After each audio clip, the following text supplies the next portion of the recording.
पानी परात को हाथ छुओ नहीं, नैनन के जल से पग धोए। अपने नेत्रों के जल से पखार रहे हैं।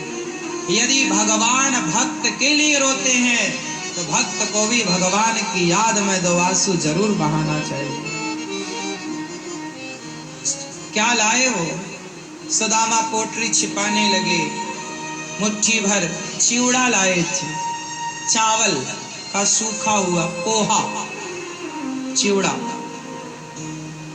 छीन ली पोटरी, खोल कर देखिए सुदामा क्या खाते थे।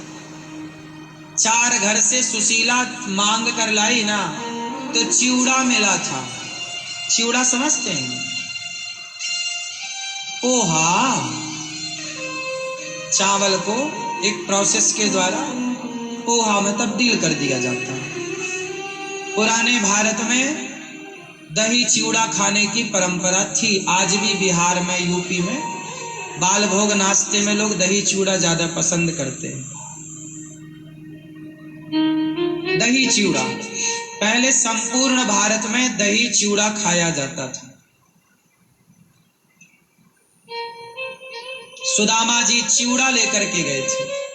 व्यवहार में चावल कहा जाता है। कन्हैया सुदामा चावल लेकर गए। चावल नहीं था, वो चिवड़ा था, चिवड़ा। पर चौकी चिवड़ा सब लोग नहीं समझते तो चावल बोल दिया जाता है। सुदामा जी की पोटरी भगवान ने खोली, पहली मुट्ठी खा ली। मेरा मित्र मेरे लिए लाया है, खाया। मुट्ठी भर खाया भगवान ने और विश्वकर्मा को बुलाया, जाओ जितना मैंने खाया है एक एक कण के बदले 1-1 करोड़ गुना करके दो। विश्वकर्मा ने जाकर पूरी सुदामा की नगरी सोने से सुसज्जित करनी चाहिए। सुशीला ने कहा केवल मेरा घर नहीं बनाना, मेरे गांव वालों का। क्यों? मेरे पति पूरे गांव में भीख मांगते थे और गांव के लोगों ने हमें भिक्षा दी है।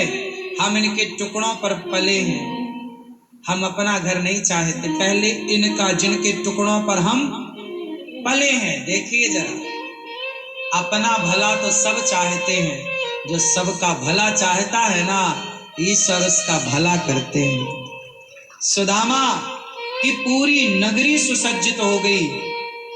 इसलिए आपसे मैं कहता हूं बार बार, एक मुट्ठी भी दोगे ना। सुदामा ने एक मुट्ठी तो दिया, कुछ मुट्ठी दिए भगवान ने, उसमें से एक मुट्ठी ग्रहण किया। दूसरी मुट्ठी खाने लगे, रुक्मणी अम्बा ने हाथ पकड़ लिया। एक मुट्ठी लेकर हमारे कन्हैया एक मुट्ठी के बल पर इतना देते हैं।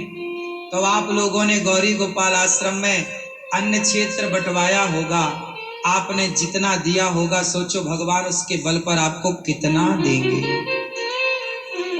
गौरी गोपाल आश्रम में सवेरे अन्न क्षेत्र बढ़ता है, हजारों संत भोजन करते हैं, आप लोग बंटवाते हैं, आपकी रोटी संत खाते हैं।